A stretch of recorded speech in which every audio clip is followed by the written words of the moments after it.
Social media ઉપર સમાજમાં જ્યાં કંઈ વાર્તાઓ અથવા ચર્ચાઓ સાંભળી એક જ ચર્ચા છે, ધર્મ, સંપ્રદાય અને સમાજ. કયો ધર્મ સારો, કયો સમાજ સારો, કયો ધર્મ બીજો આવ્યો, કયો ધર્મ મોડો આવ્યો, કયો સંપ્રદાય સારો.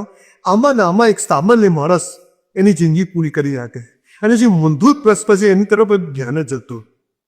એટલે આજે એક સૌથી મોટો પ્રશ્ન શું છે કે શું ધર્મ અને સંપ્રદાયો એ સૌથી મોટો પ્રોબ્લેમ છે? ના, આ પ્રોબ્લેમ જ નહીં. 300 ધર્મો કે 3000 સંપ્રદાયો એ પ્રોબ્લેમ જ નહીં. એ તો દરેક માણસને જે રીતે જમવું એ રીતે જાય. પણ સૌથી મોટો જે પ્રોબ્લેમ છે અને આપણા દેશથી જે 80% પ્રજાને જે એક આખો નેરેટિવ સેટ થયો છે જાણે, અને એમાં સામાન્ય માણસને, ગરીબ માણસને, મધ્યવર્ગના માણસને ખબર જ નથી પડતી તું 30 સ્ટુડન્ટ. આજે ધર્મ કરો એ કોઈ પણ ધર્મ સંપ્રદાયના હોય તો એ એમ જ કહે છે કે વસ્તી બધા આપણા સમાજની વસ્તી ઓછી થઈ. દરેક ધર્મ સંપ્રદાય એ કોઈ પણ હોય તો કે 2 બાળકો 3 બાળકો હોવા જોઈએ, એક બાળકથી ના ચાલ. બીજી બાજુ જે નેતાઓ છે, લગભગ નેતાઓ એમ કહે છે કે આપણી વસ્તી ઘટી રહી છે, આપણે આપણી વસ્તી વધારો. બંને બાજુથી ધર્મગુરુઓ અને નેતાની રાજકારણ અને ધર્મ સંસ્થાઓ એમ કહે છે કે આપણી પ્રજા ઓછી થઈ જશે તો આપણે ખતરામાં આવીશું. અરે ભાઈ, હિન્દુ, મુસલમાન, ક્રિશ્ચિયન બી ખતરામાં છે જ નહીં, પણ આવું કહેવાવાળા સો કોલ નેતાઓ, સો કોલ ધર્મગુરુઓ, સો કોલ જે કોઈ ધર્મના આગેવાનો છે એ લોકો ખતરામાં છે કે એમને એમના અનુયાયીઓ ઓછા દીધું. એમને કરશે કે આપણી પ્રજા ઓછી થશે તો આપણને વોટ ઓછા મળશે. અને આ વોટની રાજનીતિમાં આ ભક્તોની અને અનુયાયીઓની આ તોળાશાહી એક આખો નેરેટિવ જે સ્ટેપ કર્યો છે એની અંદર એક સામાન્ય માણસ, ગરીબ માણસ એ રેશન કાર્ડની લાઈનમાંથી ઊંચો નથી આપતો. એને એ વાત ખબર નથી કે મારે 2 ટાઈમ ખાવાની તકલીફ છે. 2 ટાઈમ ખાવાની તકલીફ છે તો હું લગ્ન શું કરવા?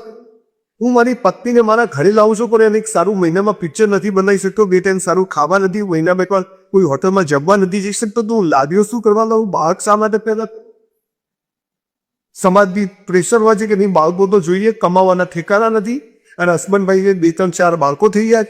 એ પછી ધર્મગુરુઓ કહે છે કે ના ના વસ્તુ તો વધારે હોવી જોઈએ. એક બાજુ નેતાઓ કહે છે કે ના આપણે ઓછા થઈ જઈશું તો આપણે ખતરામાં આવી જઈશું. એ પોતાનો ખતરો છુપાવવા માટે સામાન્ય અને મધ્યમ વર્ગના માણસને ટાર્ગેટ કરે છે અને એ એના ટ્રેપમાં આવી જાય. વસ્તી વધારાથી શું થવાનું? ગીતન અને મકરાના ટોળા હોય કે ચોમાસામાં પેલા વરસાદમાં પડતા બિલકુલ અવશ્ય હોય એ શું ઉખાડી લેવાનું? અને એક સામાન્ય માણસને ખતરો છે નો, એને 2 ટાઈમ ખાવાની તકલીફ છે, એ જ ખતરો છે. તો બીજો કયો ખતરો ધર્મ સંપ્રદાયમાં આવવાનો? પણ એક સ્ટેપ થઈ ગયું છે. અને જે ધર્મ, જે સંપ્રદાય મેં પસંદ નથી કર્યો, મને સમાજે આપ્યો છે, અને એને સાબિત કરવા માટે હું આખી જિંદગી ઝઘડા કરું છું, પથ્થરોમાં લાઠીઓ લઉં છું, કોમ્યુનલ રાઇટ્સ કરું. મને સમજ જ નથી કે હું કેમ કરું છું. મારી પેઢીઓમાં પતી ગઈ, હું તો ત્યાંનો ક્યાં જ છું. ગરીબ માણસ, પછી નેતાઓ કહે છે ગરીબ માણસ ગરીબ જ થતો જાય. અરે પણ એ કેમ ગરીબ થાય છે? બાપાને 1 રૂમનું ઘર હતું, 4 છોકરા છે, કઈ રૂમ કોના ભાગે આવશે?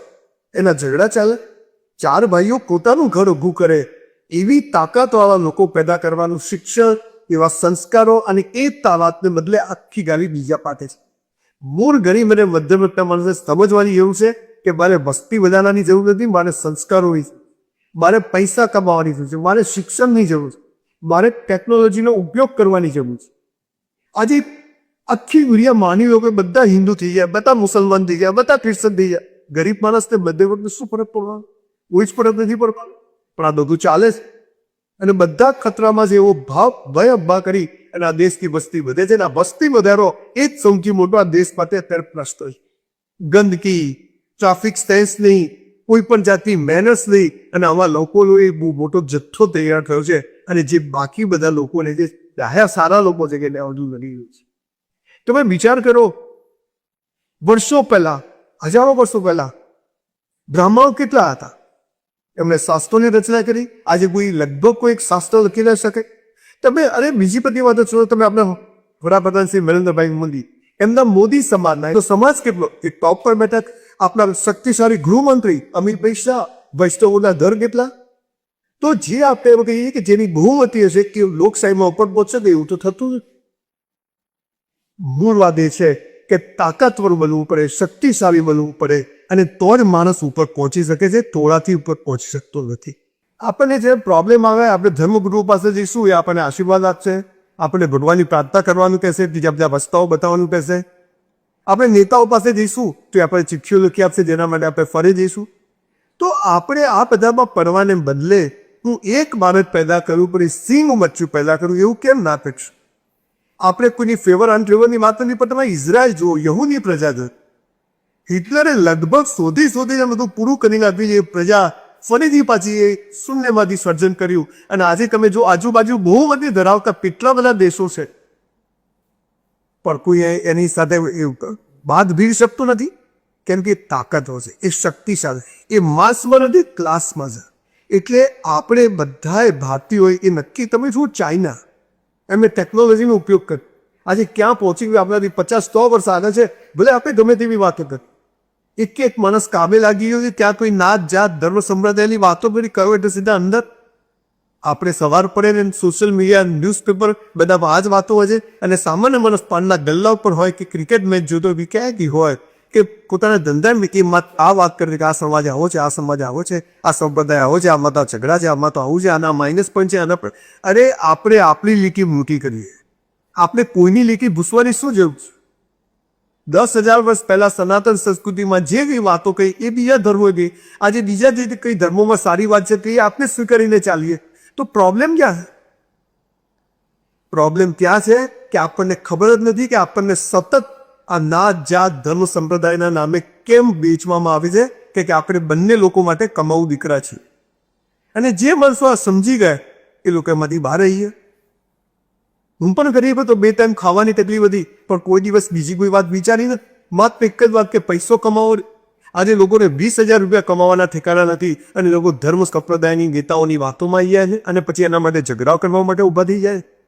આ દેશનો સૌથી મોટો પ્રશ્ન ધર્મ સંપ્રદાયો નથી, હિન્દુ મુસલમાન નથી, કોંગ્રેસ ભાજપ નથી, પણ એક સામાન્ય માણસ એ લગ્ન કરે કેમ કર્યા, બાળકો પેદા કર્યા તો કેમ કર્યા, એ એને સમજ જ નથી. અને 4 પેઢીથી એ આ ધર્મ સંપ્રદાયને પાર્ટીઓના નામે શહીદ થતો જાય છે અને એની પદ્ધતિ ક્યારેય થતી નથી. એને તો હંમેશા રશનગરની લાઈનમાં જ રહેવાનું છે. ઘણા બધા દેશોમાં આખા દેશોએ ધર્મ પરિવર્તન કરી નાખ્યા. ત્યાં પણ આજે ભૂખ મરો છે. આપણો પડોશી દેશ છે, બધા એક જ જાતના લોકો રહે છે, દેશ પ્રગતિ જ નથી કરતો. આપણા દેશમાં 1000 વર્ષ પહેલા બધા જ સનાતનીઓ હતા, છતાં પર બહારથી આવેલા લોકોએ આ દેશ પર શાસન કર્યું, 1000 વર્ષ લગભગ કરી. તો આ શું છે? કૌરવો અને 100 છોકરાઓ હતા, શું ફરક પડ્યો? પાંડવો પાછળ જતા જીતી ગયા. એટલે ક્વોલિટી મેચ હોય. સામાન્ય ગરીબ અને મધ્યમ વર્ગના લોકોને કહું છું, ધર્મ સંપ્રદાય કોઈ ખોટો નથી. તમે જેમાં રસ હોય, જે વસ્તુમાં હોય તમે એમાં ભાલો, પણ આપણે જીવીને લોકોને બતાવીએ કે આ માણસ આવો છે તો એ આ જ ધર્મનો હોવો જોઈએ, આ માણસ આવું જીવે છે તો એ આ જ ધર્મનો હોવો જોઈએ. અને હા, જ્યારે આપણે વાત સમજી જઈશું ને ત્યારે આખા પરિણામો જુદા આવશે. દેશની આર્થિક ઇકોનોમીને ઉપર લાવવા માટે, આપણી જાતને ઉપર લાવવા માટે એક જ વાત છે કે હું બાળકો કેમ બેઠા કરું છું અને એ બાળકોને હું સારું શિક્ષણ અપાઈ શકું, એ બાળકોને હું સારામાં સારી રીતે રાખી શકીશ. એના માટે મારી પાસે ઘર છે તો હું લગ્ન કરું, એ બાળકો પેદા કરું. આ સમજતાની મધ્યમ વર્ગે ખૂબ તાતી જરૂરિયાત છે. બાકી તો આપણે સુપરા શેના માટે પેદા કરવાના છે? આપણે કંઈ મિલો ચાલે છે, ફેક્ટરીઓ ચાલે છે કે પોણ ચલાવશે? તો રતન ટાટાને ને આદિત્ય બિરલાને ને મુકેશભાઈને ને આ ગૌતમભાઈને એમ તો 50-100 છોકરા છે આટલું ઊંટું એમ્પાયર ચલાવવાની. એમને બબ્બે તંત્ર જ છે, એક બબ્બે છે, તો એમનું તો બધું સરસ ચાલે છે. મેનેજમેન્ટ, પાવર, શક્તિ, સંસ્કાર, સાચી વાત ખાતે ઉભા રહેવાની તાકાત અને આ બધું શિક્ષણથી આવે.